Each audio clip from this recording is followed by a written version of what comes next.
شروع کرتا ہوں اللہ کے نام سے جو بڑا مہربان نہایت رحم والا ہے۔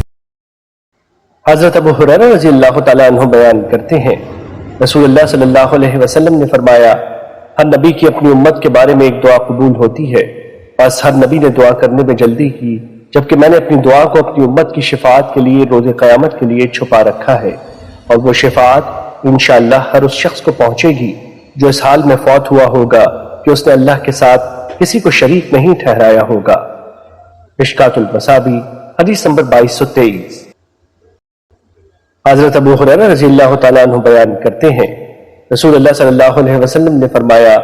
اے اللہ، میں نے تجھ سے ایک عہد لیا ہے، بے شک جس کا تو خلاف نہیں کرے گا، میں بھی ایک انسان ہوں، میں نے جس کسی مومن کو اذیت پہنچائی ہو، میں نے اسے برا بھلا کہا ہو، لعن طعن کی ہو، اسے مارا ہو، تو اس اذیت کو اس کے لیے باعث رحمت و طہارت اور باعث قربت بنا دے، اور روز قیامت اس قربت کی وجہ سے تو اسے اپنا مقرب بنا لے۔ مشکات المصابیح حدیث نمبر 2224۔ حضرت ابو ہریرہ رضی اللہ تعالیٰ عنہ بیان کرتے ہیں، رسول اللہ صلی اللہ علیہ وسلم نے فرمایا، جب تم میں سے کوئی دعا کرے تو یوں نہ کہے، اے اللہ، اگر تو چاہے تو مجھے بخش دے، اگر تو چاہے تو مجھ پر رحم فرما،